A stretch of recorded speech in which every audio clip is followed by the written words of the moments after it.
Everybody say yay!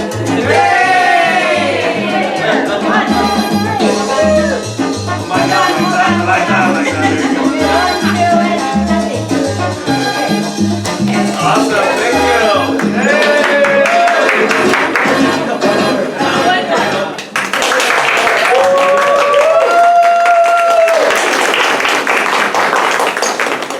Welcome everyone to the Here Queer and Thriving and Epicenter in Palenke Arts Open Mic. Bienvenidos todos a nuestras voces Noche de Micro Abierto, una colaboración con el Epicenter y Palenke Arts.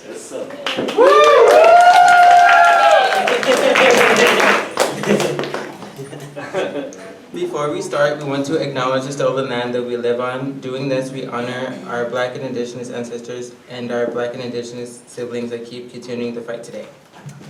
Antes de comenzar, queremos reconocer que vivimos en tierras robadas en una sociedad construida por personas robadas. Due to this, we recognize the sacred land of Ohlone, Rumsen, Aztlán that we live on. Al hacerlo, honoramos a nuestros antepasados negros y indígenas y a nuestros hermanos negros y indígenas que continúan en la lucha. In order to create a safe space, we have community agreements we would like to share. Para crear un ambiente seguro, tenemos acuerdos de la comunidad para compartir un micrófono, una diva. Por favor, mantenga voces a un volumen bajo durante las obras. One mic, one diva. Please keep your voices to minimum when performers are on stage. Para crear un ambiente seguro tenemos acuerdos. I'm repeating that again. Lo que se comparte aquí se queda aquí, pero lo que se aprende aquí se va de aquí. Practice self-care. If any discussion happens while agreeing, please feel free to take a break or step aside. Si el material de las obras son sensibles para usted, por favor toma un descanso. Tenemos confianza que saben lo mejor para ustedes. We trust that you know what is best for you. Para los participantes, por favor anunciar su nombre o el nombre de su obra, sus pronombres y advertencia de contenido sensible. The purpose of this space is to center the voices of youth, BIPOC, and LGBTQ+ voices who do not always have the chance to do so. We ask for... Oh shit, sorry. ¡Wow! El propósito de este evento es enfocar en las voces de jóvenes BIPOC y LGBTQ+, y que siempre no tienen la oportunidad de expresarse. We ask for participants to introduce their name or act, their pronouns, and content warnings in the performance. Para los participantes, por favor, anunciar su nombre o el nombre de su obra, sus pronombres y advertencia de contenido sensible. We'll be ending our night with some music from DJ Ayumi, please. Thank you, and we hope you enjoy. Vamos a terminar nuestra noche con música de DJ Ayumi, please.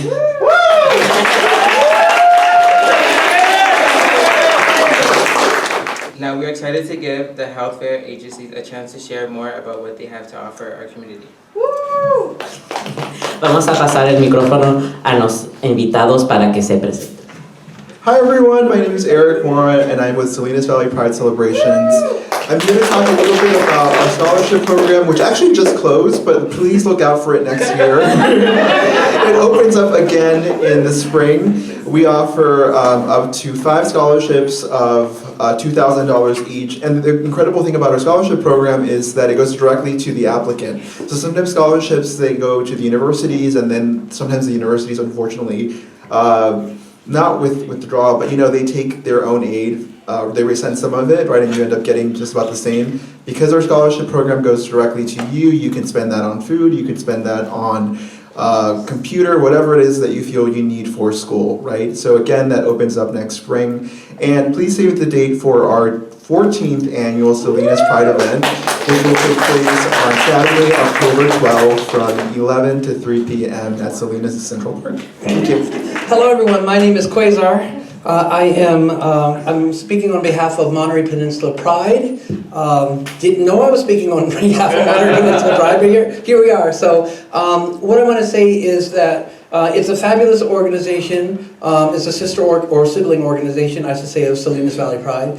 We started in 2017, and specifically because of the Pulse Street Massacre in 2016. So we felt like we wanted much more LGBT community here. Our Pride celebration is next Saturday. I had the honor of being the Grand Marshal, so I'm really excited about that. So I'll be waving to you from a car. So it's in Monterey. The parade starts at 11, and or in Alvarado, and then the program is from 12 to 3 at Custom House Plaza. One other thing that I wanted to mention: I have started a new newsletter to bring together all of the local Pride organizations, and so I have. If you can remember this. My email is sgoings, SGOINGS, @chumb.edu. If you would like to receive the email, the newsletter, just send me your email, or you can sign up if you're willing to give me your email, and I will subscribe you. So I'll put out this this list so you can sign up for it. So thank you. Hi everyone. I'm Deb Friedel-Gonzalez. I'm one of the medical providers at the Nido Clinic in Salinas. At Nido Clinic, we offer testing and treatment for sexually transmitted infections. We are a primary care home for people living with HIV. We offer gender-affirming care, substance use treatment, and something else. Hep C treatment, yes. Yeah, a lot of really awesome services. Hi everyone. Hola, buenas tardes. Mi nombre es Elizabeth Gandara. Yo estoy representando el Departamento de Salud, pero estoy aquí acompañando a mi compañera Deb para platicar un poquito sobre los recursos de la Clínica Nido. Ellos ofrecen PrEP, prueba de tratamiento de VIH, PrEP, yes. PrEP es un medicamento magnífico que ayuda con la prevención del VIH. Cualquier persona que esté interesada de tomar ese medicamento lo puede hacer y pueden aprender más sobre ese recurso con mi compañera. También ofrecemos prueba y tratamiento para hepatitis C, pruebas de detección y tratamiento para infecciones transmitidas sexuales y tratamiento de dependencia de uso de sustancias. Últimamente también ofrecen cuidado de afirmación de género y nos pueden visitar allá por el Hospital Natividad, ahí es donde están. Pero si tienen preguntas, por favor vengan a nuestra mesita, estamos allá afuera. Hi everyone, we're with the Monterey County Rape Crisis Center. My name is Giselle Lazaro. And my name is Gracie Garcia, and I'm the Community Engagement Specialist for MCRCC. And I'm a prevention educator, and at Monterey County Rape Crisis Center, we provide services to survivors of sexual violence, not only to survivors, but to their families as well, and we do that through providing free counseling, accompaniment, and advocacy services, and by giving presentations all over the county, whether that be at schools, colleges, or even at community events like this. And I also want to advertise our new youth coalition that we just started, and we are actually partnering with the Epicenter for the youth coalition, and we're super excited. So if you know any youth in your life that wants to get involved, wants to volunteer, and wants to get paid for their valuable time and skills, please let them know that we just opened a youth coalition for gender equity, and we're currently recruiting participants for our coalition. Yeah, and we do also offer presentations within the community. So if you would like more information of what the presentations we have, come visit us at our table, and we have all our information and contact as well. Thank you. Hello everyone, my name is JC Gonzalez, and I'm an artist rooted in Salinas, and I'm here with Urban Arts Collaborative, which is an organization that I founded in 2012. And I'm also Public Arts Commissioner for the City of Salinas. Urban Arts Collaborative is a socially conscious arts organization. Most of the instructors are vegan, including myself. And I became vegan when I founded Urban Arts Collaborative in 2012. And Urban Arts Collaborative is essentially an arts organization, and we use food justice to raise the awareness about our health and connection to nature. So we source all of our vegetables from our own farm, and Rudy Jimenez is the artist that does the farming. So all of the vegetables that are out there in Urban Arts Collaborative booth are welcome to take it to your house, and they're free for you and free of pesticides. And we have 5 programs. We have art creation, in which I teach every Wednesdays visual arts, and I also train the students that want to become art teachers or just artists, professional artists. And we have public arts, and public arts we do public art. And one of the events that we have trademark in Salinas is Salinas Ciclovia. Since 2015, we closed the streets in East Salinas on sometime in October this year, and we create a mural. So everyone is welcome to join us. And also the artists and myself mentor other artists, and we go through different places. Besides all of that, I also teach at Hartnell College since 2017. What else we have? And then we have the LGBT. Yeah, the LGBT program is, I'm proud LGBT part of this community. And so by nature, Urban Arts Collaborative became part of the LGBT community. So we are based in Chinatown in Salinas, and we have our own gallery. So every June we invite artists to display the artwork. And we also have opportunities throughout the year for professional development. And I teach a class called Business of Art. And also we take a small groups of people and families to our farm located in San Juan Bautista. So you're welcome to join us outside and grab the vegetables, okay? Yeah. Hi, I'm Jocelyn Resendiz, my pronouns are she, her. Yo soy Jocelyn Resendiz, mis pronombres son ella, or es ella. Please bear with me, I didn't know how to do this.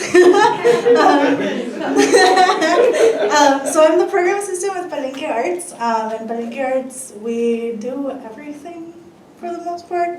That comes with like art programs.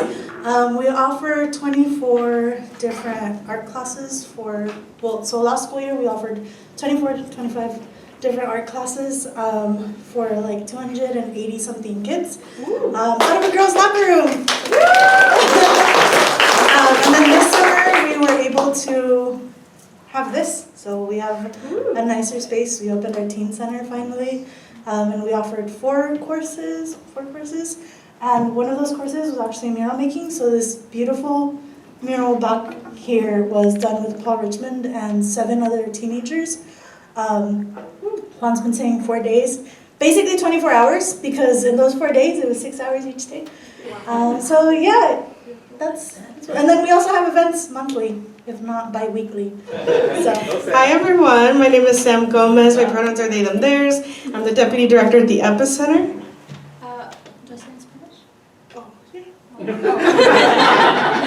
Hola, yo soy del Epicenter y trabajo con el programa Our Gente y soy parte del QTYC, que es el Queer Trans Youth Committee. And at the Epicenter, we are located on 737 South Main Street in Salinas. We offer programming for youth ages 14 to 24 in Monterey County, and we connect youth to resources around education, employment, health and wellness, and housing. And we do have programming such as the Our Gente program, which is our LGBTQ plus program, and we connect LGBTQ plus youth to necessary resources, peer-to-peer support, anything, a safe space in the community. We also have programming for youth impacted by the foster care system, youth that are experiencing homelessness, and youth that just need a safe space to be and build community. So come visit us. We're open Monday through Thursday, 12 to 6. We hope to see you there.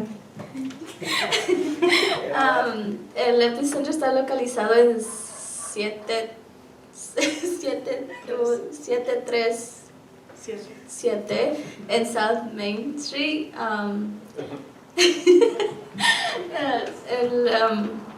tenemos programas como Argente, que es como, parte de nuestro programa LGBTQ, y ofrecemos soporte para los jóvenes y tener un espacio seguro, sí, gracias.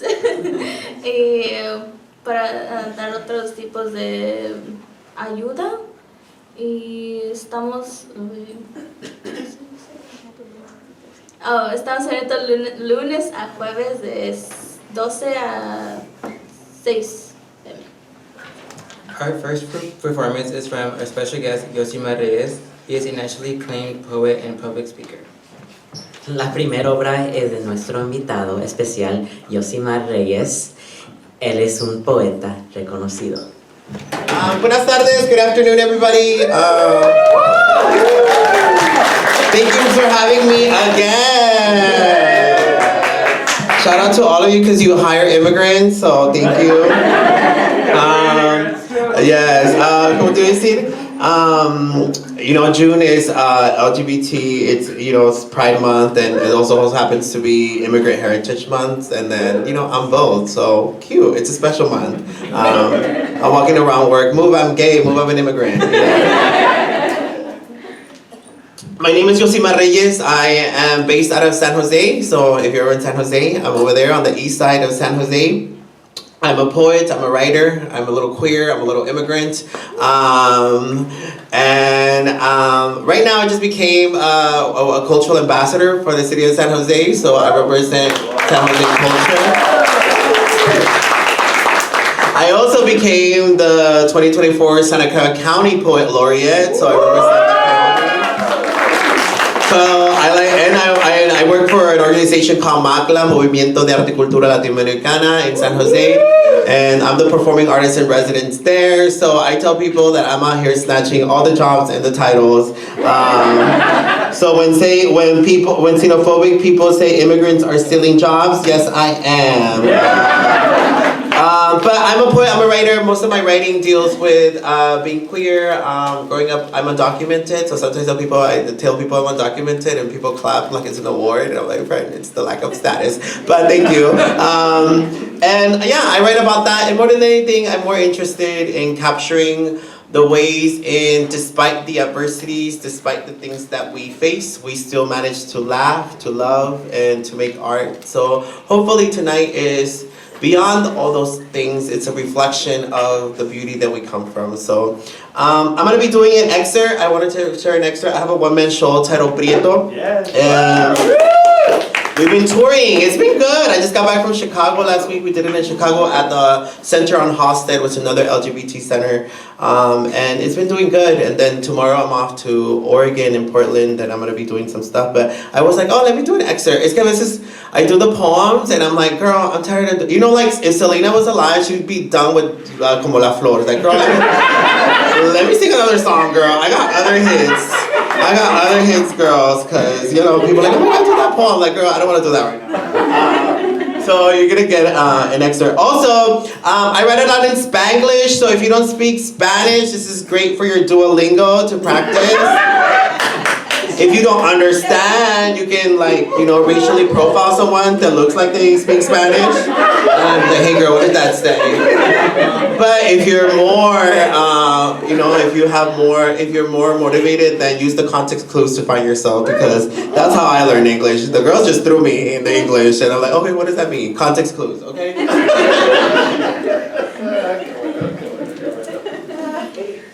My show is titled Prieto, which means dark skin. I'm from southern Mexico, south of Mexico, so I always tell people that's why I'm cute, short, and dark, because, the colonizers landed in the north, and that's why you have a lot of güeritos up there. We're still, I still have my indigenous features. It goes like this. Nosotros los prietos, the dark-skinned, the unwanted, the invisible, the ones loitering in front of Home Depot parking lots, the workers, the labor, the shy, the don't make any noise, the just be grateful, the ignored, the mute, las tamaleras, the street vendors, the east side, las cucarachas, the deportable, los indios de la montaña, the poor, the venimos a trabajar. To us, I propose we step into our light. We kiss our skin. We look at all these tall buildings and proudly say we helped build this shit. There will be no you without me.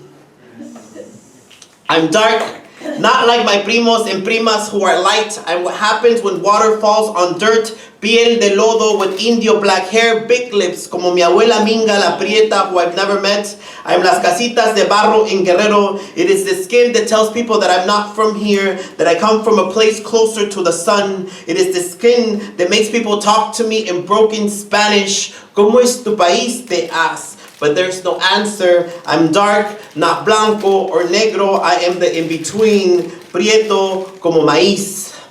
Citizens, I know you are in here. And let me start off by saying that the only difference between me and you is your social security number and my ambition. I don't know where you've been for the past 10 years, but immigration is a hot topic. It is trendy. It is in. Honestly, being a citizen is so overrated. If you want free press, you should bring your social and be a rebel like me. Live your life as undocumented. I have no memory of my crossing, but for the sake of this show, I'm going to entertain you with something a little bit more dramatic, because really, who's going to check public records? You can't. We're undocumented. It's an August night in 1991. Mi abuela is the mastermind behind this whole plan. Mi abuelo, like always, is drunk. My mother crossed 2 years prior, so she finally saved enough money to send for us. She hired a coyote, and no, I don't mean an actual coyote. I mean a human smuggler to get us across. And when I say human smuggler, I'm sure you're imagining a character out of Narcos or some badass drug cartel leader. But no, our smuggler was a señora. Straight up, this lady looked like she could be selling tamales on the corner of 24th and Mission, so don't you typecast immigrants, because that sweet old lady selling you those delicious tamales could be a human smuggler. We're a group of 13, mostly men, except for my abuela, my brother, and me. Before crossing, mi abuelo had a going away party of sorts, so he's crossing the border hungover as fuck. And I know what you're thinking, oh my god, that's kind of irresponsible. But when you think about it, when you're about to leave your country, your land, your whole life to come to a place you know nothing about, well, what else is there to do then? Drink the fuck up. Lord knows, if I'm about to cross the desert like some Fear Factor challenge, well, maybe I'm gonna need me a couple of shots.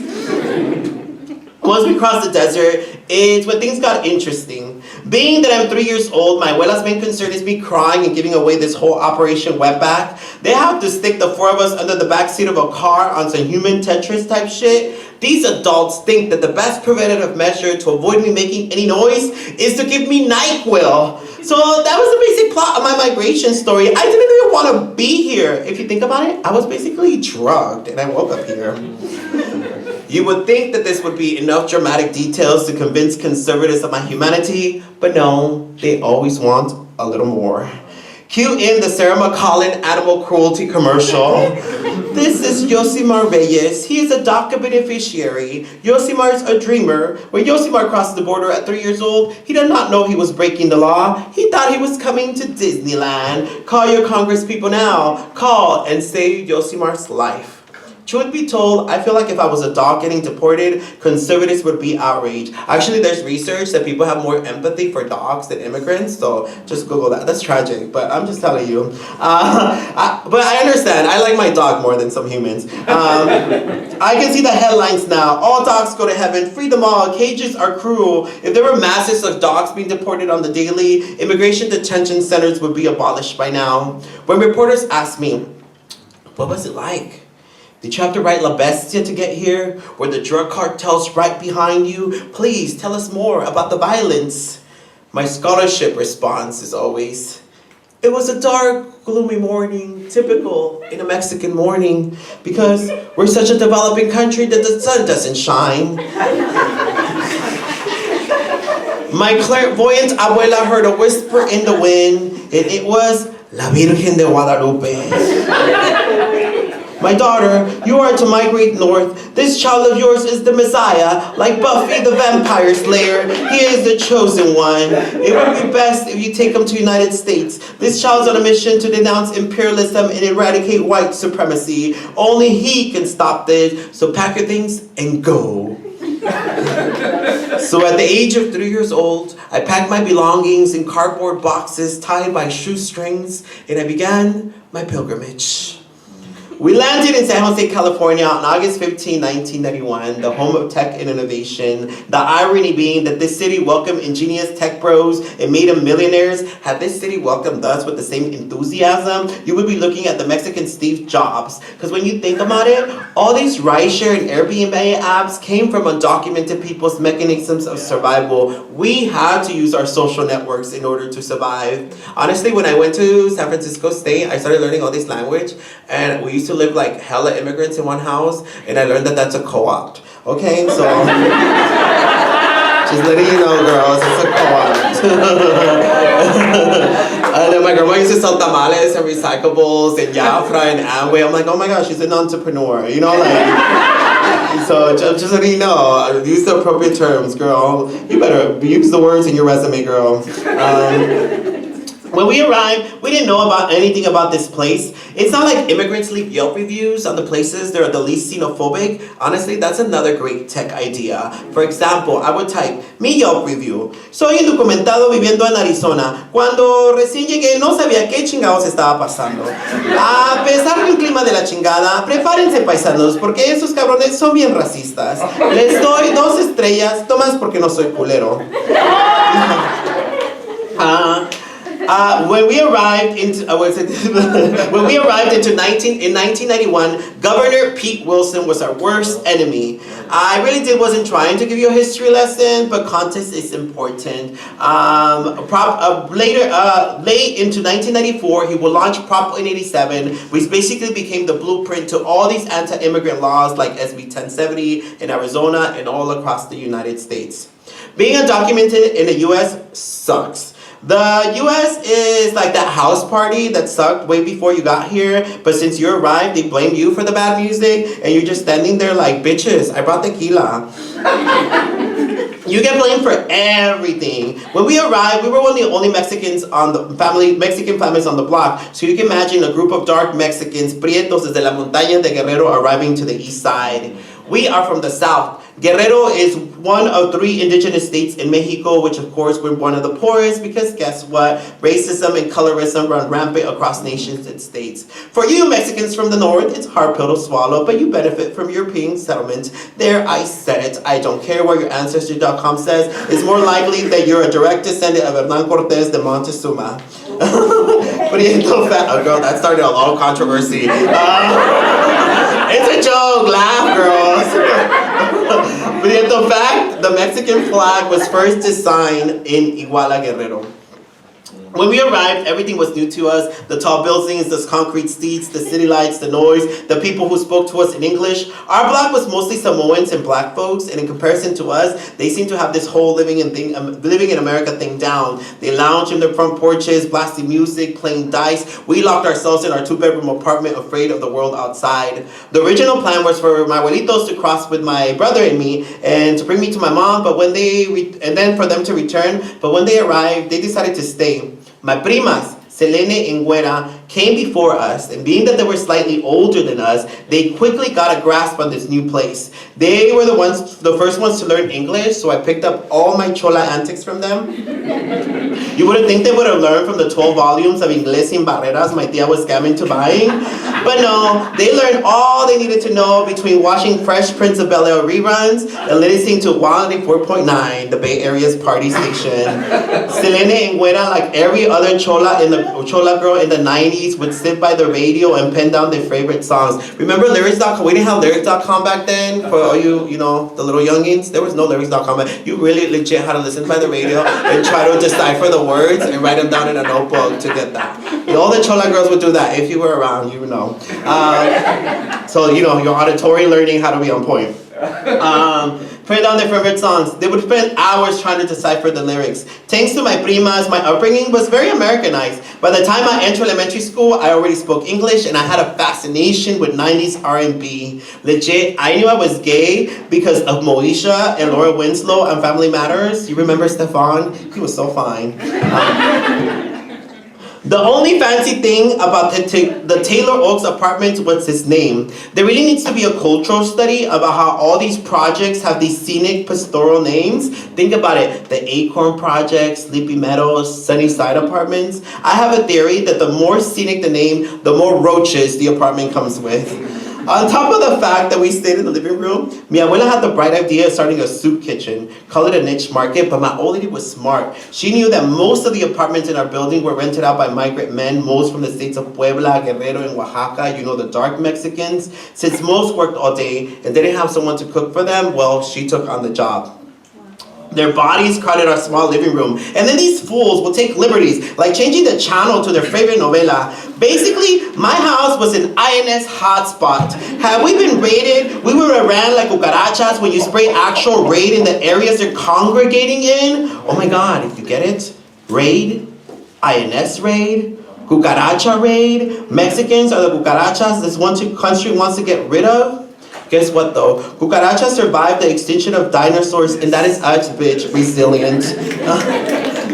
Prieto fact, INS stands for Immigration Naturalization Services, which post 9/11 we now call ICE.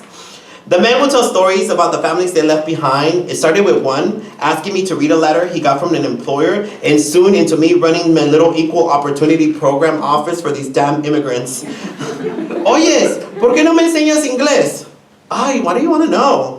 A ver, ¿cómo se dice, yo lo puedo hacer más barato? Ay, that's so easy. Se dice, I can do it for cheaper. ¿Y cómo se escribe? I really have nothing better to do, so I take up on the challenge. It's super easy. Hola, mi nombre es, se pronuncia, hello, my name is. $10 la hora y trabajo rápido se pronuncia $10 per hour, I work fast. I was like a little Michelle Pfeiffer with my cohort of immigrant dangerous minds. Every day I have a new sentence. I learn how to make resumes, and I even talk to the potential employers on the phone. I'm 10. Hello, oh yes, Fernando. Yeah, excellent worker. He's been working for me for 5 years. Kike, one of the guys renting one of the rooms, Kike is the most persistent in wanting to learn English, and he says he's gonna pay me, so I keep teaching him. I steal extra language art sheets for my homework for my lessons. The thing about being a translator at 10 or 11 years old is that these damn immigrants forget that you're also a kid. Translating at the doctor is particularly difficult because how do you say urinary tract infection in Español? Abuelita, dice el doctor que tienes una, ay, pues no sé cómo se dice, una urinary tract infection. ¿Cómo? ¿Y qué es eso? Ay, pues abuela, no sé cómo se dice en inglés, pues una UTI, abuela. ¿Cómo que no sabes? ¿Para qué vas a la escuela? Pero abuela, I'm in 4th grade. This señor went to medical school. Calling the cops was the worst. Do you know how traumatizing it is to call the cops on your own uncle while he's standing right next to you? 911, what's your emergency? Hi, my tia told me to call the cops. Well, you know, she doesn't speak English and, well, she wants to put my uncle in jail. What's the problem? Ay, tía, dice la operadora que pues, ¿cuál es el problema? Hello, are you there? Yes, ma'am, I'm here. She says she wants to put my uncle in jail because he's a deadbeat dad and a cheater. Ay, discúlpeme, tío. Hello?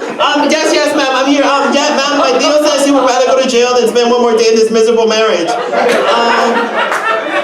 Ma'am, do you know how long it's gonna take for the cops to come and get him? I have to finish a book report for school tomorrow. Dude, that's a legit scene from my life. In 5th grade, we read The Diary of Anne Frank, and I thought to myself, well, if this homegirl could write about living in an attic hiding from Nazis, well, shit, I got stories about living in a living room hiding from immigration. My initial journal entries were about my daily annoyances, the kids I hated at school, my abuelo snoring, the floor I shared with my abuela, the fucking roaches. Eventually, I began writing about my secret crushes. I knew that there was a danger in writing, so I would go to my secret place to write. The bathroom. Dear God, I had recently watched The Color Purple, so I got the idea from Silly to write letters to God. Dramatic, I know, but that shit's an effective writing prompt. Dear God, I think I'm gay. I don't know what gay is, but I know that every time I walk through the men's underwear aisle at Kmart, I get tantalizing thoughts. I tried walking through the women's bra section to see if I get tantalized as well, pero nada, I feel nothing. Am I broken? Somehow I knew my secrets weren't safe. Even though no one in my apartment spoke, much less read English, I would write my journal entry, then I would rip the pages from my journal, and I would burn them. Growing up in the hood was not easy. It didn't help that my name was Yosimar. Why couldn't my mom name me something more basic and boyish, like Juan or even Pedro? Growing up, sorry girl, no shade. Growing up, everyone thought they named me after that stupid telenovela Marimar. So they would all run around singing the tune of la novela. Yosimar, ow, costeñita soy. It also didn't help that my nickname was Gordo. Like, come on. It's like my family was purposely setting me up for failure. How the hell am I supposed to make it when my name sounds like the protagonist of a telenovela and I have a fat-phobic nickname? Clearly these damn immigrants weren't vision boarding or manifesting.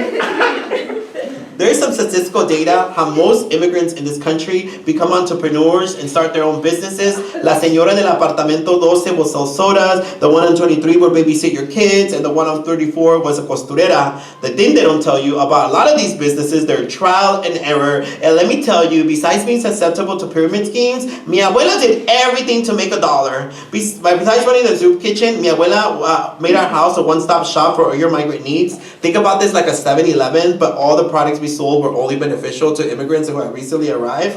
Mi abuela sold Pepe Aguilar calling cards to Mexico. She sold sodas and was even the middlewoman to someone that could get you a fake social. The worst was recycling bottles in cans. I used to hate that shit. If Al Gore popularized the green movement, well, let me tell you that mi abuela had that shit down way before an inconvenient truth. When I was younger, it was actually fun. Mi abuela used to toss me inside the trash bins, and we used to race to take out all the recyclables, plastic and glass bottles. We used to race to see who can fill the shopping cart the fastest. We would walk down the street and door knock, and my abuela used to make me translate. Hi, my grandma wants to know if we can have your recyclables. My reward for being her assistant was always a box of cereal. Talk about wage theft. I know, she owes me. Sue that lady. As I got older, it stopped being fun, and then I began to go frustrated with my abuela. It didn't seem fair, and then I did the unimaginable. I spoke back. Why don't you have a real job? Why do we always have to come and look through people's trash cans? Don't you see the way they stare at us? Mi abuela is covered in sweat, prieta from all the days we spent in the sun. I want to cry, but I fight, and I hold it in. The next day, things change. Mi abuela doesn't wake me up so I can help her. She begins teaching me how to stay home by myself. Don't open the door to anyone. Never turn on the stove. Heat your food in the microwave. Don't go outside. If somebody knocks, hide. Being home alone meant freedom! Honestly, I was like a little hood Matilda. Because I read books and I was just home. And I was like, oh my God, you know when she makes the muebles move? I was like, girl, I was trying to do that. I had a wild imagination. It didn't seem, it's not that I hated my family. It's just that I knew a different world was possible. Life had to be more than this. Dear God, bitch, I know you're trying to test me. I know you're trying to teach me a lesson by making me live in poverty. But did you really have to make me gay, prieto, and on top of that, undocumented? Can you throw me a bone here, please? Give me something to work with. Amen. Being an immigrant kid meant that you had to figure things out on your own. It's not like your parents are about to sit you down and explain things to you. Half of the time, they don't even know what's going on. Their parenting style is a little bit more like trauma-inducing. One Christmas, for example, I asked my mom, Mommy, when is Santa coming? Her response, he doesn't exist like your father. I know, a little trigger warning. Y'all have to go home and journal tonight. Imagine being 8 years old and telling your abuela, Abuelita, when I grow up, I'm going to be the president of the United States of America. Ay, papito cariño, that's such a sweet dream, pero pues no tienes papeles. You should pay attention and maybe learn construction like your tíos. Ew, construction, you know I don't like to sweat. Kike, who wanted to teach me English, started coming home early. Sometimes it was him and me, and he would just make conversation. He had a fascination with watching BET. I like the videos too, because I'm telling you, I was an R&B head. He liked watching hip-hop videos. He liked watching the girls shake their butts and their boobs. Sometimes it would make me translate the songs, but honestly, how do you translate Juvenal's Back That Ass Up? That's hard. That's a hard one. Girl, put that on the citizenship test. Abuela was no help at all. When he was not working, he was drunk, sometimes for weeks at a time, and we would have to go look for him in the streets and bring him home. He would turn on the radio to these sad, mopey songs that made you drowsy. You know some of those Mexican music, I'm like, girl, it's hella hot, and you're listening to Te Recuerdos, girl, no. He would sit on the couch, dirty and smelly. Drunk Mexican men are storytellers. Drunk Mexican men are storytellers. The problem is that they tell you the same stories over and over and over and over. And you're just sitting there like, girl, we've seen this episode already. Can we skip to like a new season? The ironic thing though, even though my abuelito was a borracho, he never policed my gender. He never asked me about my sexuality, but you could tell he would always look at me with a side eye. I would sit there wanting to change the music to something more up-tempo, you know? Because love ain't gotta be so Mexican and tragic. It could totally be a Tony Braxton song. He goes on and on and on and on about when we go back to Mexico, he's gonna buy me a gun and a white horse because in Mexico, those are the things men of power own. I do like the idea of having a gun and a white horse, but then I imagine myself like those ladies in the telenovelas galloping through the campo, riding their horse on their side saddle because you don't want to rip your hymen, you know? And then jumping off and passionately looking into the sky in my declared voice saying, "Estas tierras me pertenecen a mí. Yo soy la dueña."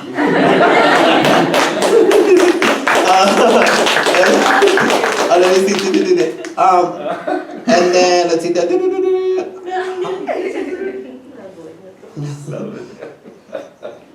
When we arrived to the United States, my mom was already pregnant. You know, us Latinas, we're a fertile people. Girl, this is a hot mess. I don't know what I was thinking when I was writing these songs. Girl, it's comedy, okay? We're a fertile people. She had a new husband, a new life. In America, she discovered freedom. Every immigrant comes with a different intention into this country, and for my mother was getting away from sexism. She was no longer bound to these old-fashioned ways of thinking. She was her own woman with her own dreams, and she made it her mission to forget her life in Mexico. The reality is that like most kids separated from their parents at a young age, when I arrived here, my mom was a stranger to me. The damage had been done. She tried to make me live with her, but I wanted my abuela.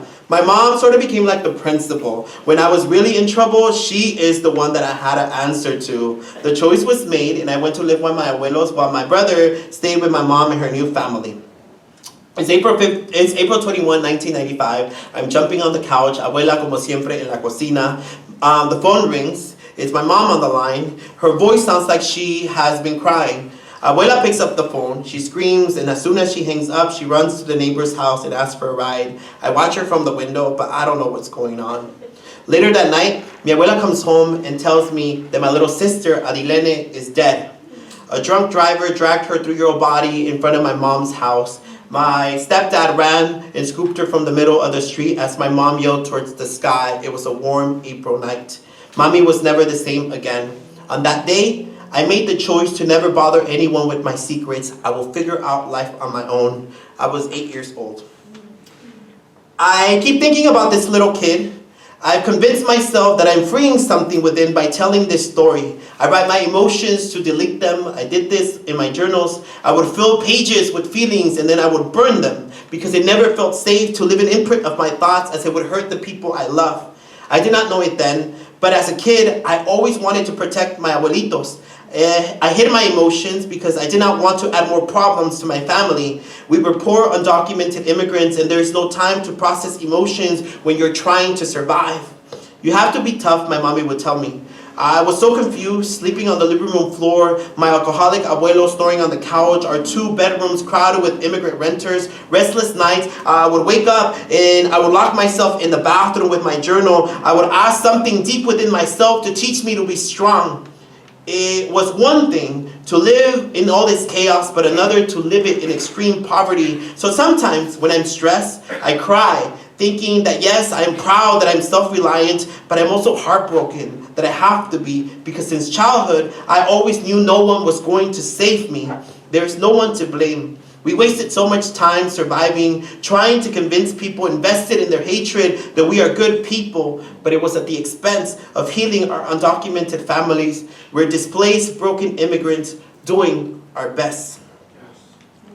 16 is a defining year for undocumented people, a rite of passage of sorts. While the average American kid is worried about getting their driver's permit, and finding their first summer job, most undocumented kids are getting their fake social for the first time. Abuela says that since I'm turning 16, that maybe it's time for her to take me down to La Tropicana to get a green card. La Tropicana is a Latino supermarket on Story and King with its own tortilla factory, so naturally became the hub for all the Mexicans in San Jose. While most kids in this country have parents that take them to the DMV to get driver's permits, mine are taking me to the parking lot of a supermercado to commit a federal crime. Since I'm 16, Abuela decides it's time for me to get a job. At 16, the only summer job I want is at Raging Waters or Great America. I'm trying to be that bitch selling corn dogs and tater tots, pressing the button so the roller coaster could start. Those are the kind of jobs American kids should have. But no, of course, that would be too much to ask for. Abuela found a job for me working at an electronic factory in Fremont, Alum Technologies, where my tia Elo works. They don't check for papers, so she says no one will notice that I'm 16 and not 18, like it says in my fake ID. I look at my ID. In the picture, I look hella paisa. We took the picture of Fotografía Medina, and the señor taking the picture told me not to smile. My mustache is growing out, and my abuela spiked up my hair so I look older.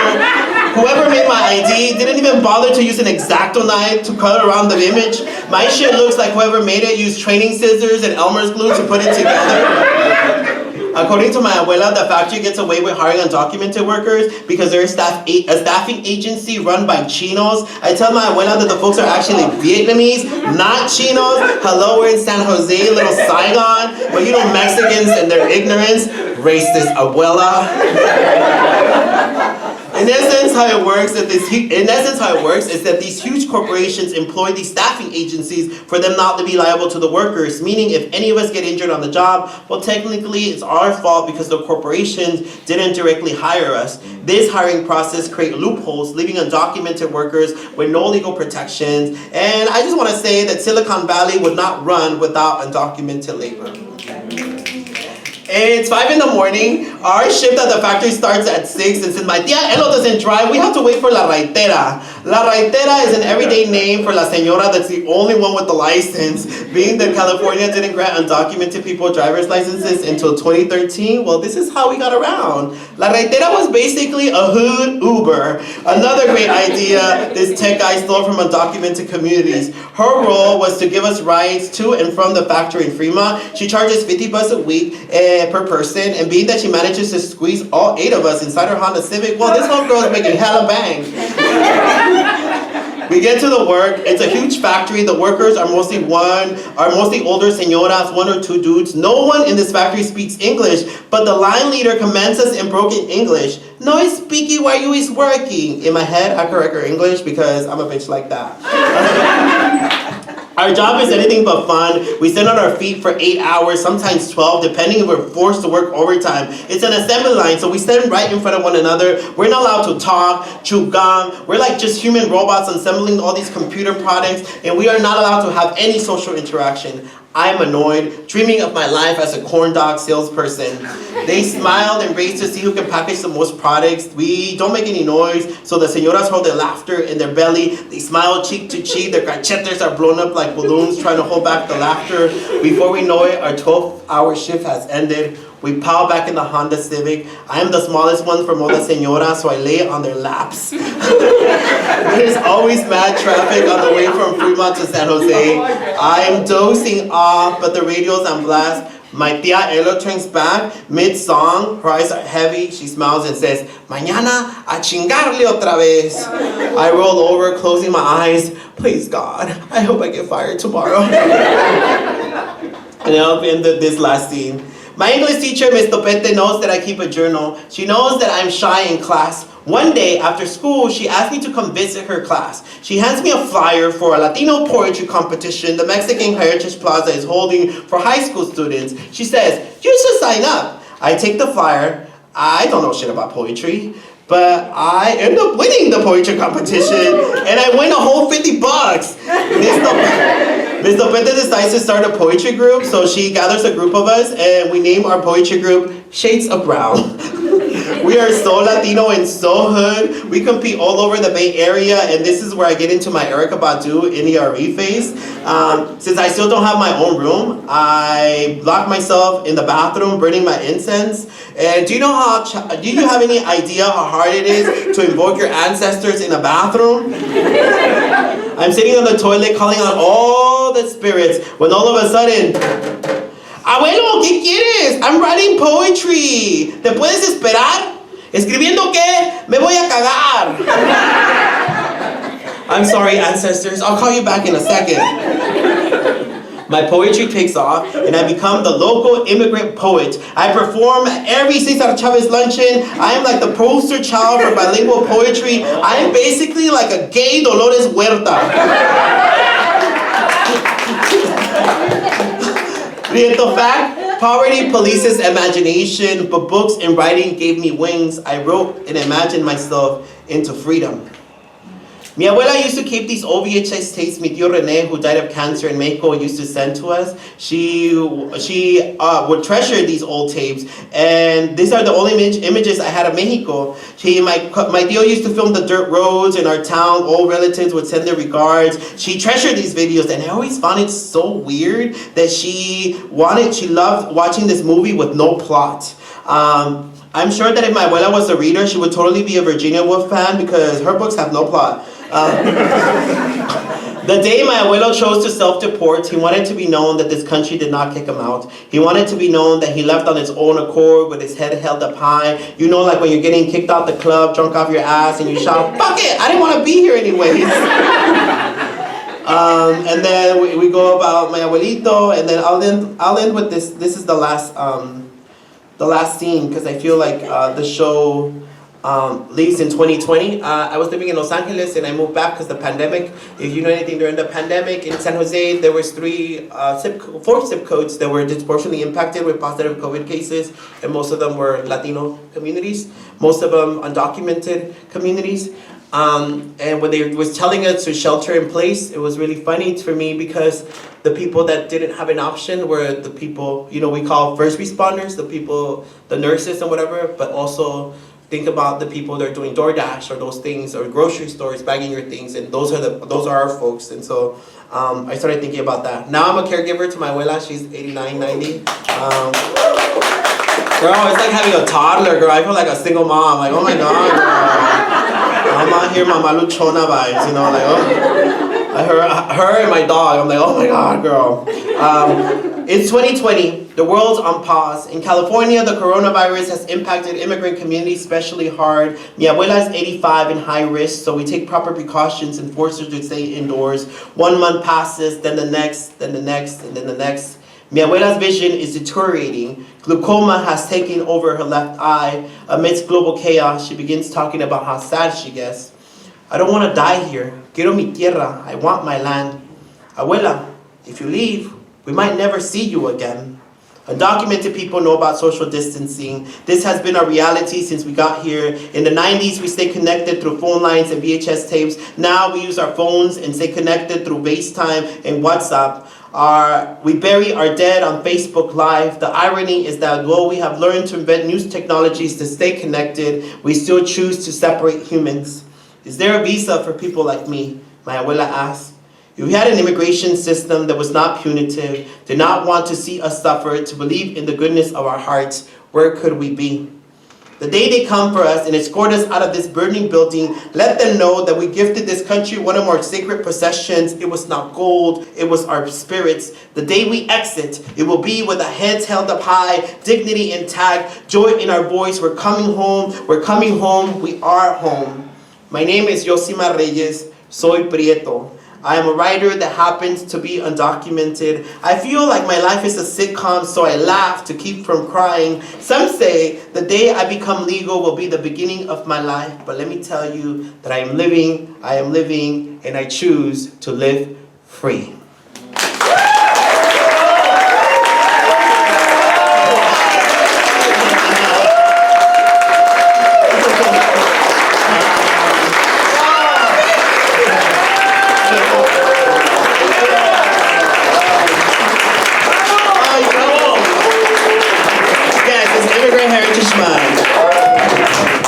And then we close the show with a quote. I think one of the, as a little brown queer, sometimes I was a nerd, and so I was looking for writings or things that it reminded me of something, especially for Latinos, because we're oftentimes when our sexuality, we're like jokes, right? Somos la risa. And we end with a quote from James Baldwin, which also a beautiful queer ancestor that we have. And basically James Baldwin's quote that we end the video, it says, "Your crown has already been bought and paid for. All you have to do is put it on." And I feel like that quote reminds me that all of us, queer, immigrants, whatever obstacle, just know that the people that came before you already did the work, so we just have to step into our light, into our power. So hopefully, I was telling people, este año, I was like, my phrase for I was that girl coming out of the pandemic where it's like manifest and abundance, and I am. But I was like, quiero que este año sea el año que se me quita el miedo. I want this year to be the year that I lose fear, and I'm gonna do that and exist. And I go to Mexico next week on Thursday, so I'm gonna be annoying, girl. I'm gonna come back looking like Lita Downs, okay? But thank you so much for inviting me, having me. I'll be around, and I know they have an open mic for the folks that want to share. Hopefully, if you have a poem, even if you don't have a poem, you got a little testimony, come like, hey, I just want to introduce myself, I'm gay. Do that, because I feel like one of the, I think public speaking is amazing because most people are scared of the microphone, but one of the things that when you own your story, I realized this story was about all these deficits that I grew up, undocumented, poor, gay, all of that. People were like, oh my God, girl, you had all obstacles around you. But then I realized now that no, they're not deficits, they're abundance of stories. And because I lived through that experience, now I can connect through people nationally, and those folks feel represented by my work. So the sooner you own todas las cosas que te dan vergüenzas, they're probably your biggest gifts. So own it. But muchas gracias, God bless America.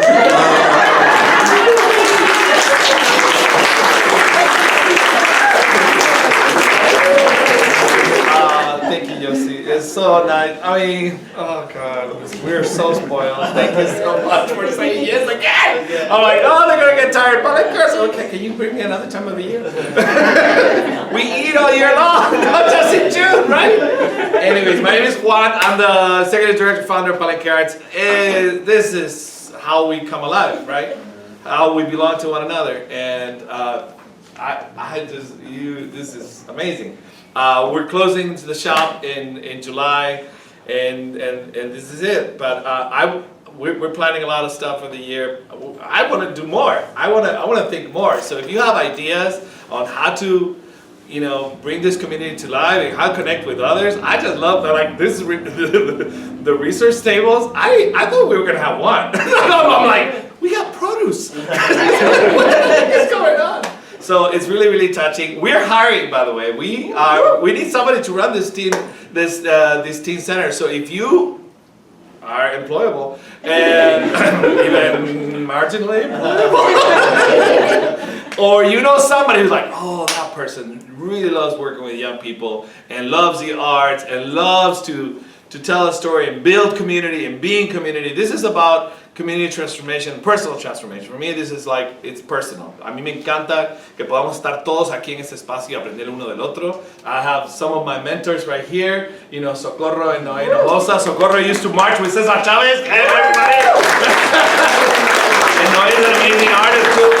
But I also, the youth that are here, you are amazing. I like the joy that you bring to this work. I love partnering up with the Epicenter and Sam. Hi. Oh my gosh. You guys are right. This is kind of scary. So, I'm Apollo. I have many other names, but that doesn't matter right now. I have to introduce myself. He, they, and I do a lot of different kinds of arts, but right now I'm going to focus on my poetry, because that's the easiest to really show in an open mic like this, obviously. I wrote something really long, but I don't know how long I want to stay up here, so I'm going to start with the small ones first, if that's all right. Last night I found a wolf, deep under my skin. A wolf I have always hunted, a wolf I have often killed. Is that you, old friend? I will never forget the feeling of dying with you, of being torn, of being hurt. The pain used to be a part of me, like the blood on my hands and the fur in my teeth. Letting go of you is bittersweet. And so the blood washes off me, like stardust decomposing, and the fur falls out, flesh off the bone. It's time to rest, old friend. I never believed in the stars, and I don't pray now that I've seen them. But some nights, I find myself staring at that big blue moon, thinking, hoping. Are you there? Can you feel? Thank you. I have another one, and then I have a kind of, I don't know what to call it, but it's like not really a poem because it doesn't really rhyme or anything, but that's okay. I have one more, and then I have another thing, if that's okay. And I do have to put a content warning. This one is about suicide, so if y'all keep that in mind. And if I were to die, would you dress me up? If I were to leave this world behind, would you make me clean? If I held every little thing I cared about and crushed it into stardust under my fingers, would you still love me? Would you still love me if I were to destroy everything I hold dear, cutting my hopes and dreams into little pieces? Would you still love me if I hurt you? If every memory of me was bittersweet? If all you knew about me was my tragedy? If I lived, would you pick it back up again? If I survived, would you forgive me? I hope I'm remembered for who I was supposed to be and not what I am.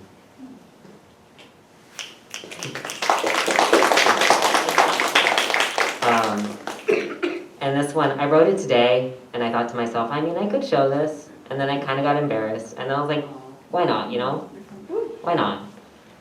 And it's a kind of thing about, I guess, my life. All of it. Once again, trigger warning for SI, suicidal ideation. When I was little, I had stars in my eyes and everything on my mind. I could be anything. I could be everything. When I was 10, I knew I'd be someone. I had grand plans, the world in my hands, a goal and a plan. When I was 12, I wanted to end it all. Hopeless and despondent, I can't count how many methods I've thought about using. Bleach and vinegar, 3-story heights, knives and pills and salt. I never got the chance to combine ingredients. Salt made me feel ill. I was a wimp with knives. I was scared of heights, and the pills didn't kill me. I lived in limbo for so long, unable to die, unable to thrive. I still kind of am in limbo. When I was 14, I longed to live on my own. I wanted cute decor and pink walls and a steady income and so much more. I wanted HRT and top surgery and a wife or two. I wanted. When I was 16, I made my first long-lasting friends.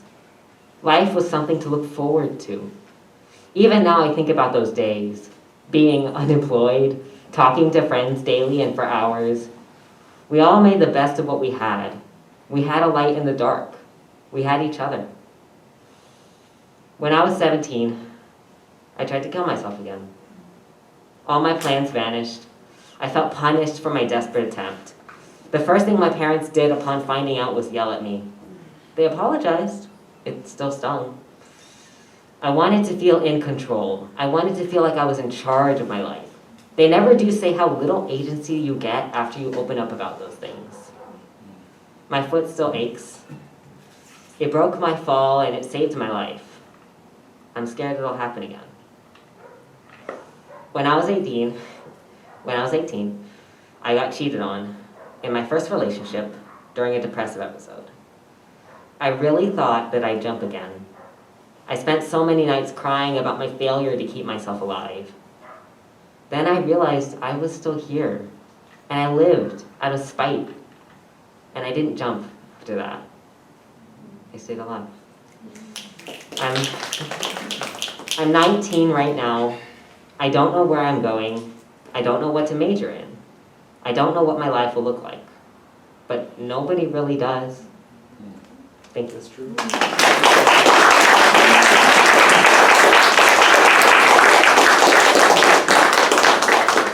I don't do poetry.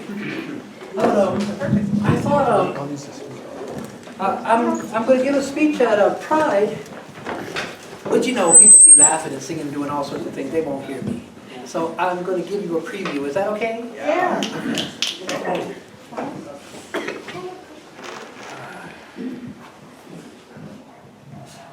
For context, I want to say that I am a very spiritual person. And as many of us know, one of the hardest things about being LGBT, for those of us who are also people of faith, is all the religious discrimination that comes our way. I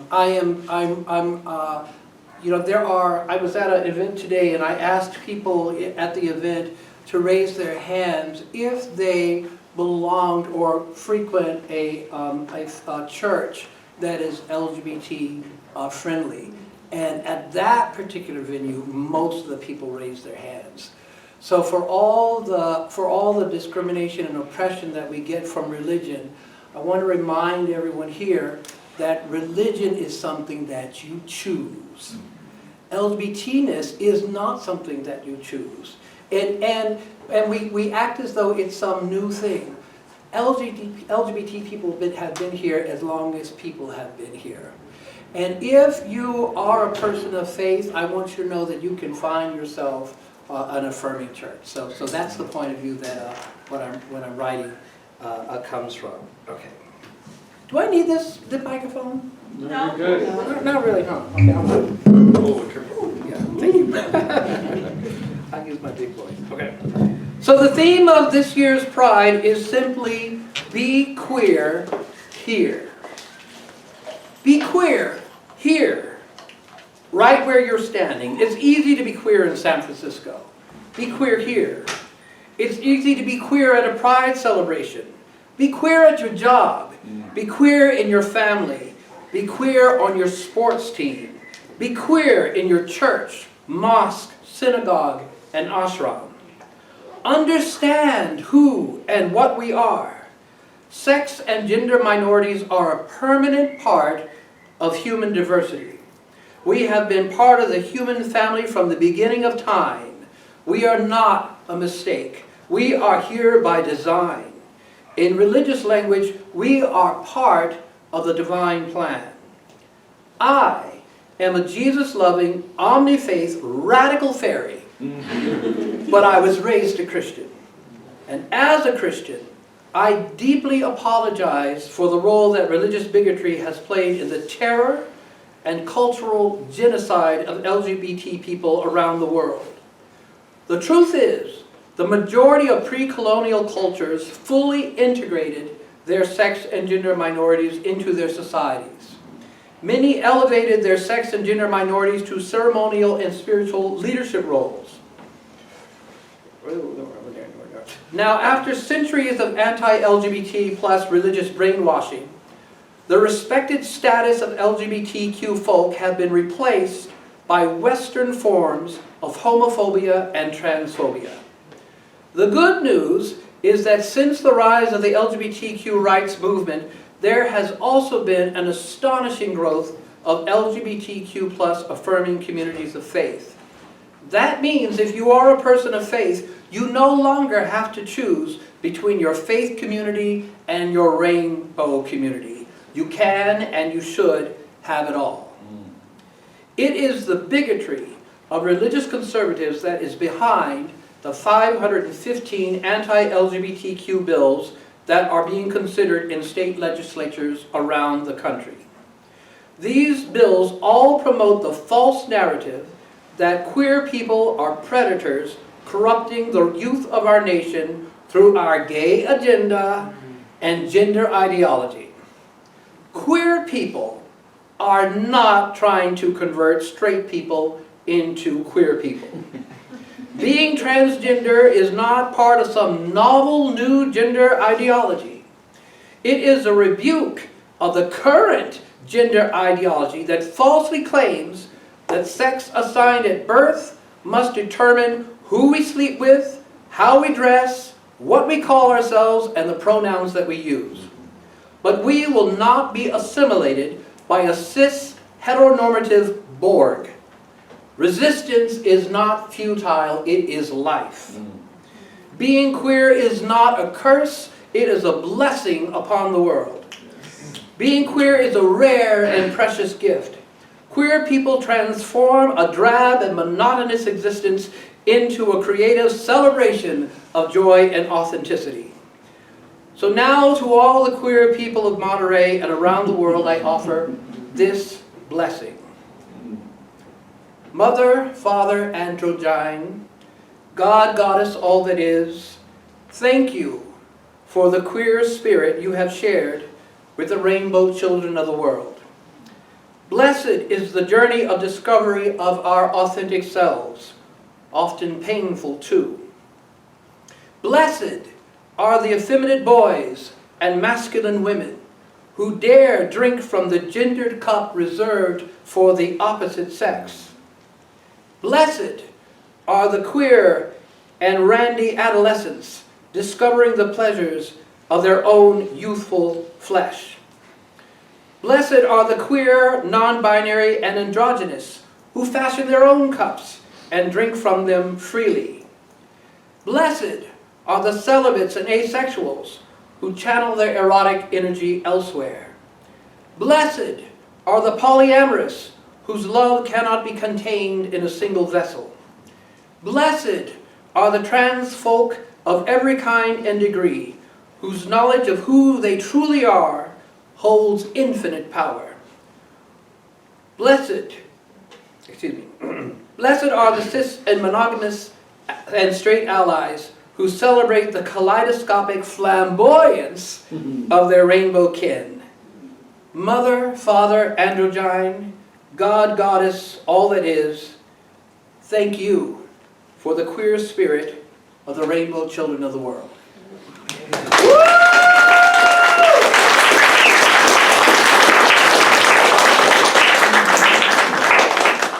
So we have very special, our Ms. Juno Rowe, who is our piano teacher.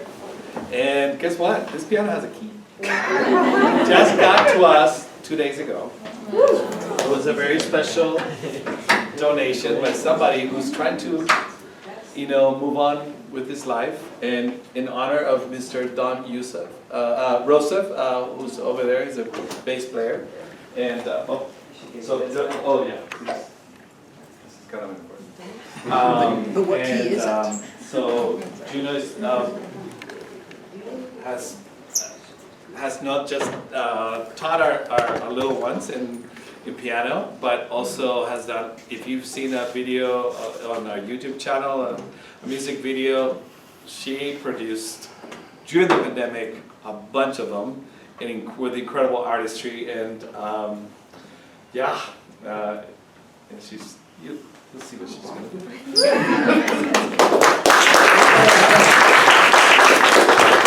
It's an honor to be here and with all y'all. Thank you for sharing that, Apollo. That was really beautiful.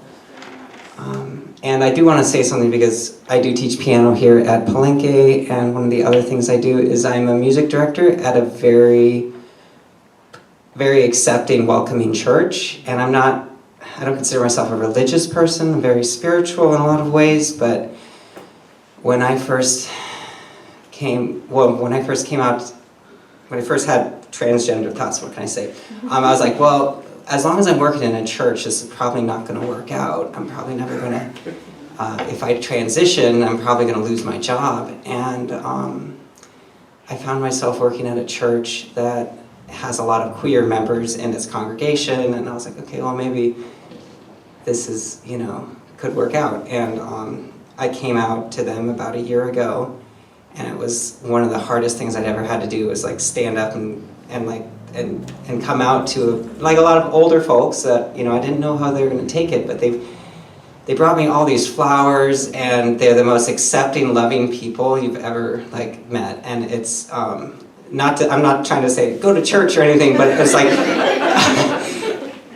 I'm just so surprised. I have some new trans friends that are in town going to electrolysis school here, and they're from Atlanta, and that's the South. Completely different. They have lots of religious trauma, and that is rampant. But here in California, we're kind of lucky, so you can sometimes find a very healing space that welcomes you. So I have a song here that I co-wrote about 5 years ago with 2 other queer songwriters. And we set out to write a song about, we didn't know what we were writing about. We were like, well, it's got to be queer because 3 of us together, we got to do this. And that's all we knew. And there was like a Pride, this was in Wisconsin, there was a Pride festival coming up. We're like, we want to be able to play it at the festival. And we started writing, and we realized what we started writing about was those, if you ever go to the Pride Festival, sometimes you see the mothers that are there to give hugs for all the, kids that might not have a family to give them support. And so it's really a song about the allies. And, but it's also like us to each other, I think, in a lot of ways. And it's kind of beautiful for that. It's called A Short Bridge. I'm going to play this piano for the first time. I don't know how it feels. I'm going to find out.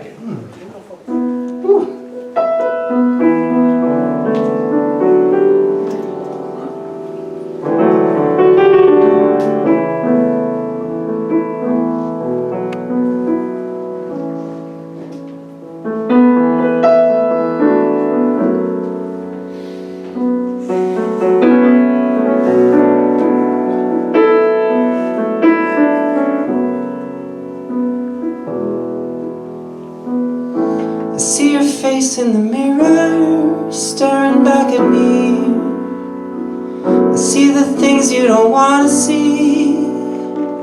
It's a power deep inside. Those people don't see you, not the way that I do. There's perfection inside of you, but you still have to lie.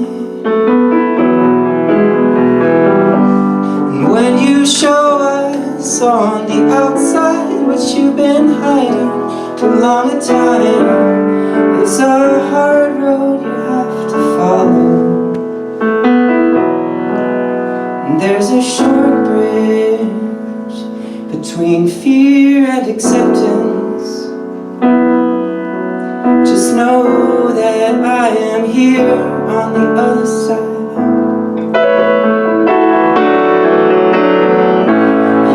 Quite sure how you feel in life. There's a calling you can't deny, a love you can't classify, and you had to learn it the hardest way. And I can't teach you, but I'm here to stay.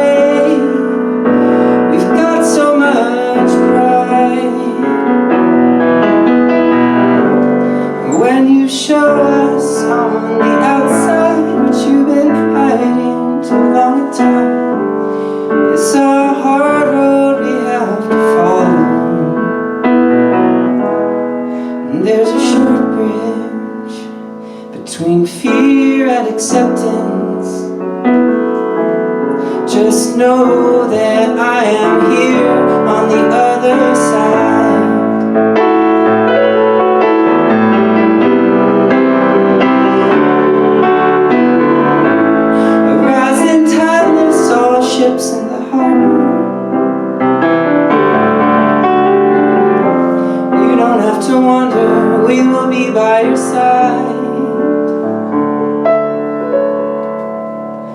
There's a short bridge between fear and acceptance. Just know that I am here on the other side. There's a short bridge between fear and acceptance. Just know that I am here on the other side. Just know that I am here on the other side. Just know that I am here.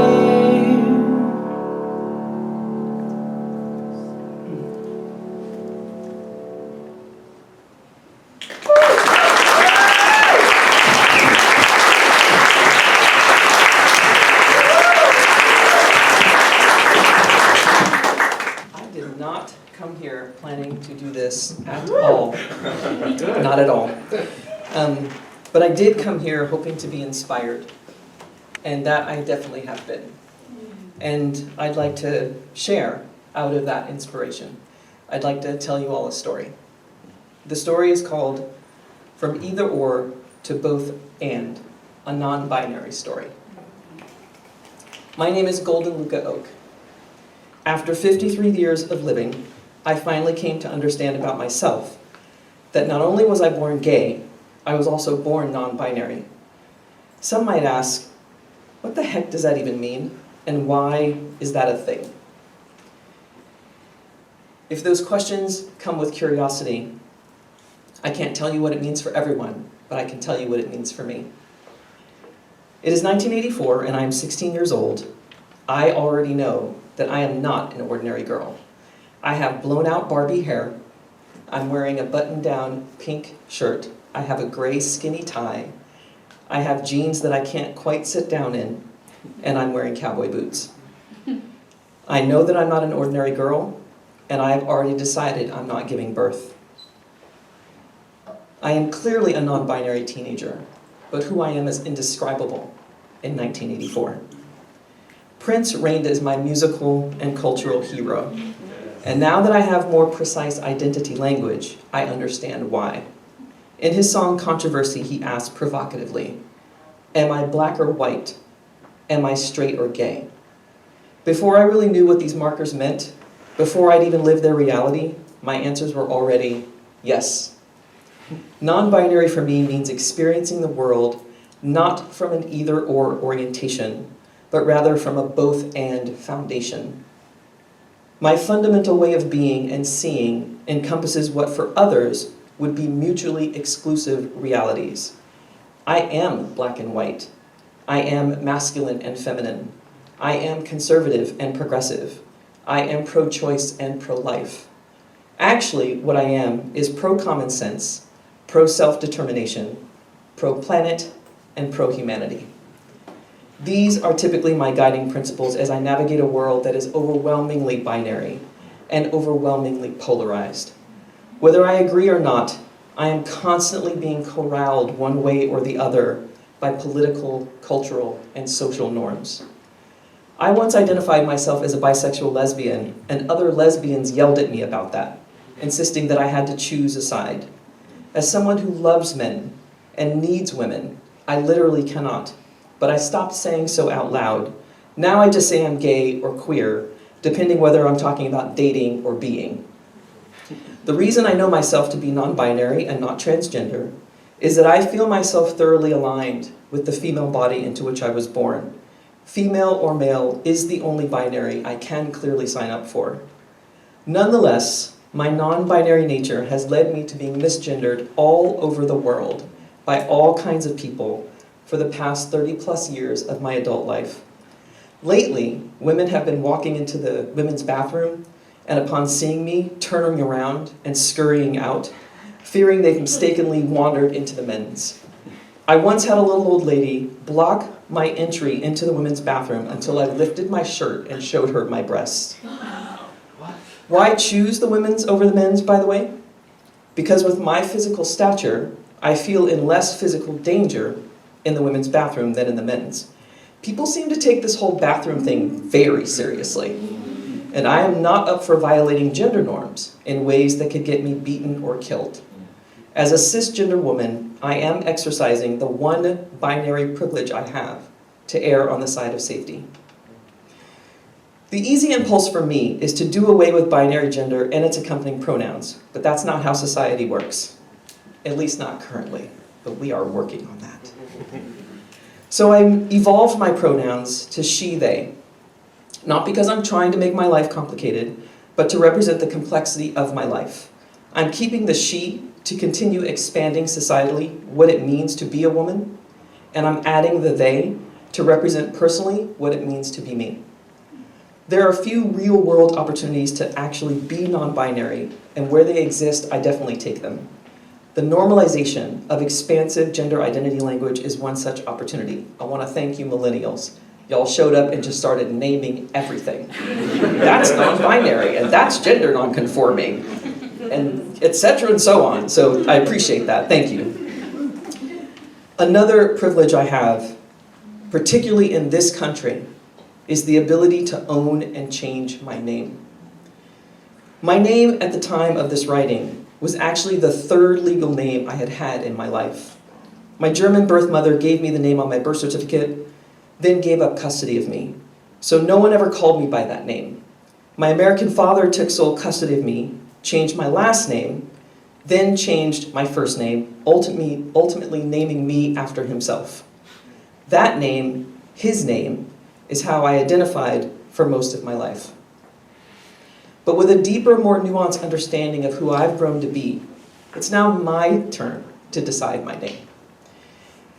I won't legally change my name until my father passes away because of logistics related to being his power of attorney, and also because it might confuse him and potentially hurt his feelings, and neither of those things are really necessary to do to someone who's 80 years old.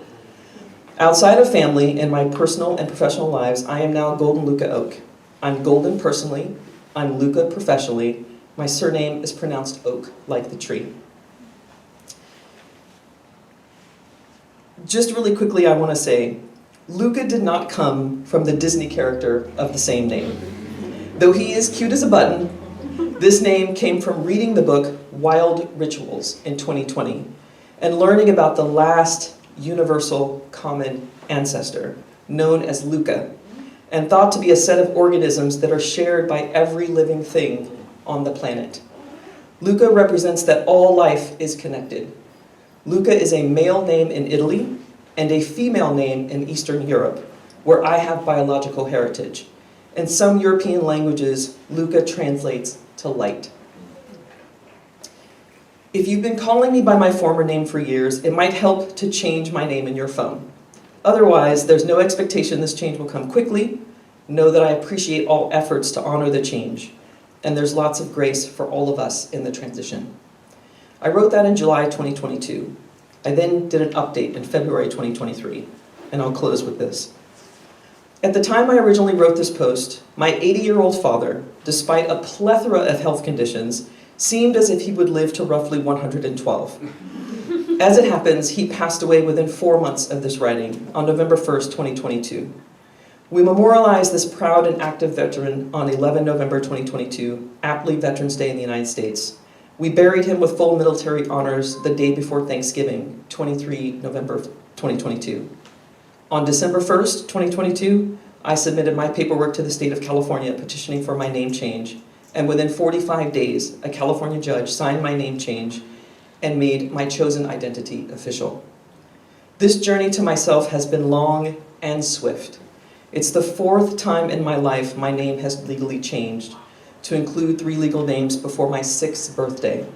From adopting a new signature to changing every legal, public, and private instance of my name, this is a transition I will be living for some time.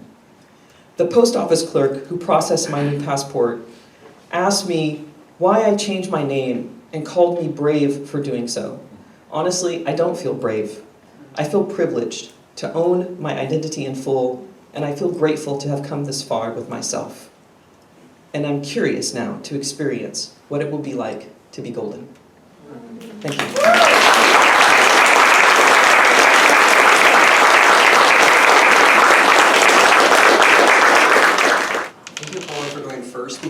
the privilege of the people who go later, are like, oh, I could have gone, I don't know, we'll see what the crowd feels like. And then you get like, oh, inspiration, and more ideas. You're like, I want to sit down with like everybody who's read already, and just, oh, there's so much, right? I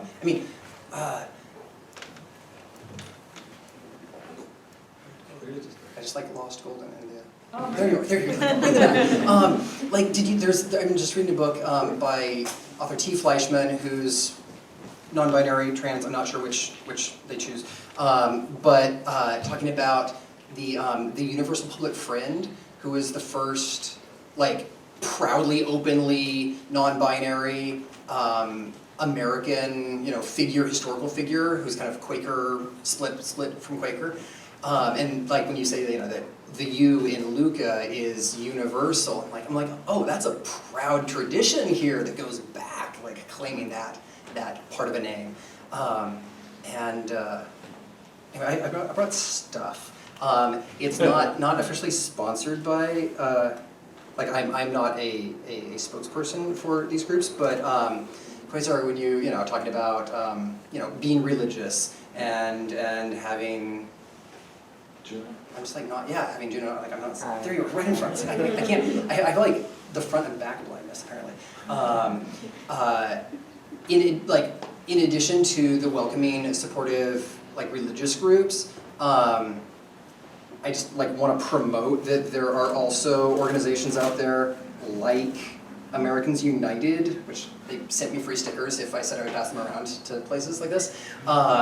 Which basically their whole thing is like fighting to make sure that the federal government doesn't favor a particular religion. It's like they want people to believe everything and find your congregations and find your families, right? Find your communities.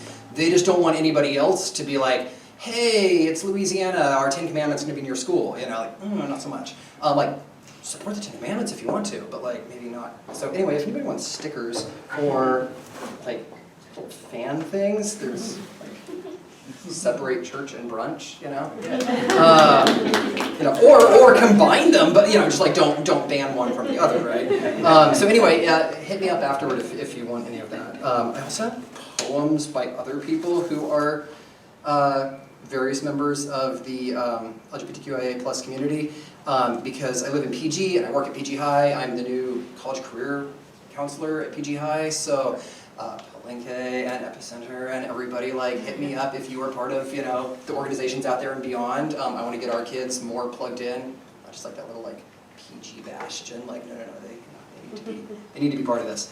But these are currently up at the PG Public Library for their Pride Month, like, installation, but I have extra copies, so free poems by awesome people. Okay, and also, poems with titles like For the Feral Splendor That Remains, or Dream Ending in a Host of Angels Zipping Me into My Grandmother's Dress. They're beautiful, wonderful. Okay. I recently got, I turned, hi, I'm Kent, by the way, I don't know if I said that. There's been like going on, like, hi, this is my microphone. I turned 40 and I got my first piercings, and because like there's lots of tattoos, you just can't see the ink. Like the ink is underneath. And I was like, yeah, tattoos, like you get them and they heal and you're done in like a month. And I didn't realize that, like, wow, this thing, like, let's go on for like 6 months now. I'm like, come on, heal up now, be better. But I got titanium because I figured that would be like people aren't allergic to titanium. But also because it's like really strong, right? Really like, hip grade. So this poem is called First Piercing. The studs are hip grade titanium, she says, and I'm back in traction in 3rd grade, hoping the break won't need a replacement or bone screws, pins, any additional endoskeleton. I don't want to be cast in adamantium, don't want to become a Terminator. And yet, years later, here I am drilling holes in this precious flesh, letting her insert rods like mosquito tongues, the stingers of wasps, each capped with an opal to show my nonconformity. Spectral rainbows trapped and mounted, pinned, my first penetrations through these neo-natural orifices. And now it's too late to back out. They can't be removed for months, I'm told, or the holes will clinch and close, welcome refused, waste of time and materials. Queers, be brilliant, not broken. Let punctures be where our grace glisters. Choose when to bloom, what to graft to your sap. Each modification, a new puberty. See, this is how I should have grown, how I clothe my bones, the form with which I adorn my normalcy. I am more than mortal now.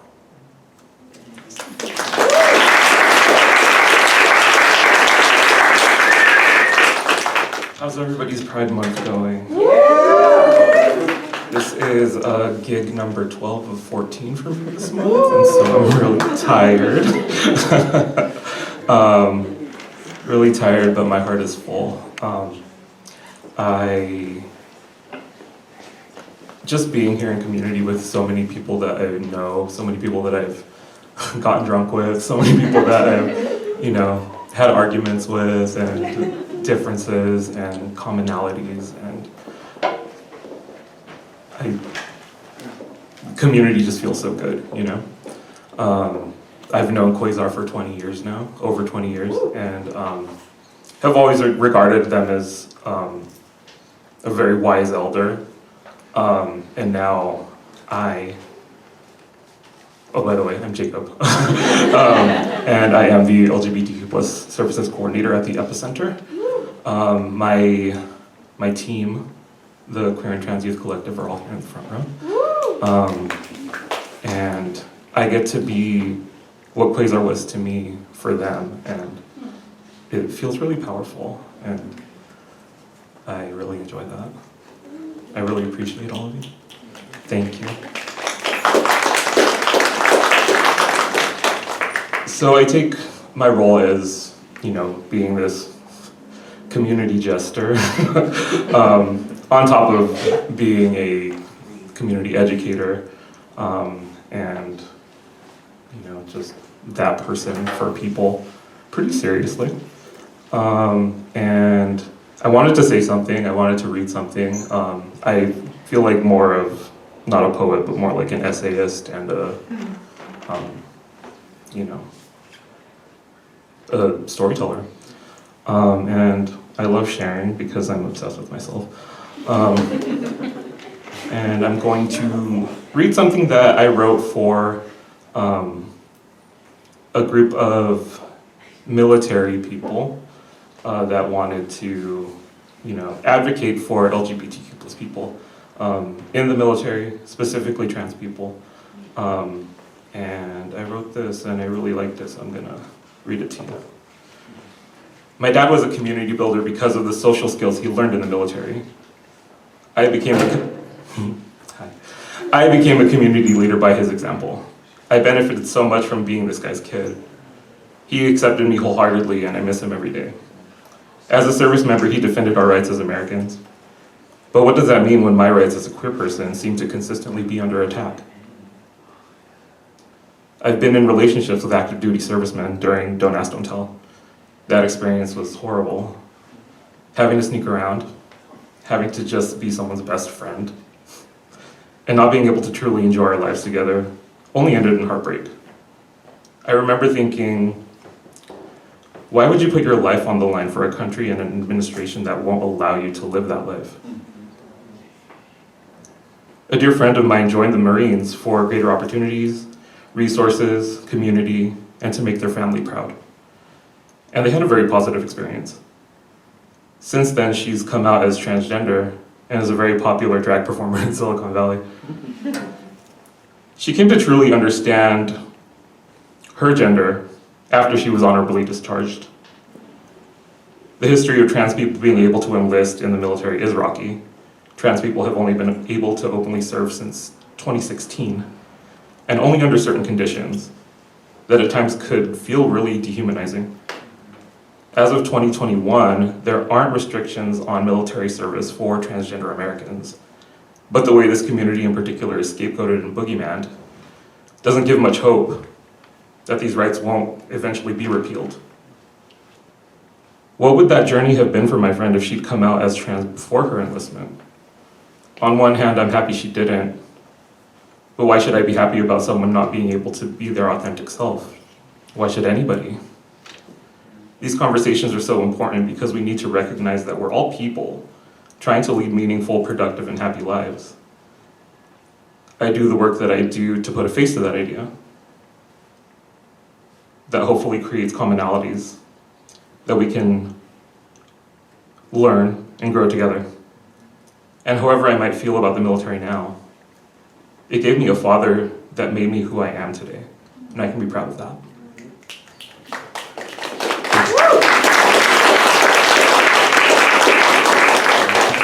I also wasn't planning to be up here, so I left my other glasses in the car. I know a lot of you here, and you may not know about me, what I'm about to say. I earlier today attended a Rainbow Pride panel of glorious ancestors of our community at the Village Project here in Seaside. And I was inspired there to say what I'm about to say, and that is that I belong to an organization that I'm wearing an armband, is called the Rainbow Speakers and Friends. And we started in Salinas, and I'm not one of the board members or one of the founders, but I'm one of the speakers doing a panel in Salinas this Tuesday. And so we go out to all kinds of organizations who invite us. Often they, we go to schools, community organizations, anybody who wants us, you know. The one I'm going to this week is a rehab center. And often, like at CSUMB last month, two of the professors requested a trans person to be on the panel for their students in their class. And luckily, I knew a trans person who some of you know, who I met at Salinas Pride last October, and was able to find someone to fit that part of the panel. So what I'm saying is that I invite you to speak with me after this, after we start mingling. If you think you might ever want to be on a panel and meet with people in the community who are often parents of children who might be as young as kindergarten. I have a friend who thinks her daughter is trans at age 5 or 6. So a lot of parents request that we meet with them, and they would like to meet someone of your gender identity. So if you think you might ever be interested, please talk to me afterwards, and I'll give you information of how to contact us. Okay? Thank you. Hi, my name is Naila. I'm not really nailed down to that name though. It's kind of like a protective raincoat that protects me from the rain and the hate of the world. The kind of like, hey, I have a female name, don't come after me kind of thing. I am Mexicana, or Chicanx. So it's hard, man. Like, the language of Spanish is just so gendered. My mom did come up with the term niñez instead of niñas or niños, which I still kind of cringe at because I'm a linguistic nerd at my core, but I guess it's her way of helping me, and it's kind of hard going into family gatherings because I'm like, am I going to wear my straight outfit or am I going to be myself kind of thing? So, yeah. I do write, but I kind of consider myself an old man in the way that I refuse to use Google Notes, the app. I just write everything and then I don't remember it whatsoever, so I can't recollect anything I've written. But I just wanted to share a little bit of my experience and just to thank everybody who has come up and shared wonderful things, everybody who has come up. Yeah, thank you.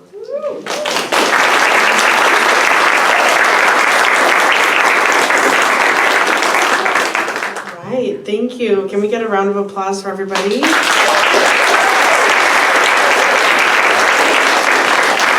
Thank you for the actual round of applause. It's beautiful. So now we're going to open it up to the resources. If you want to check it out, we're going to have some music by DJ Yumi Please.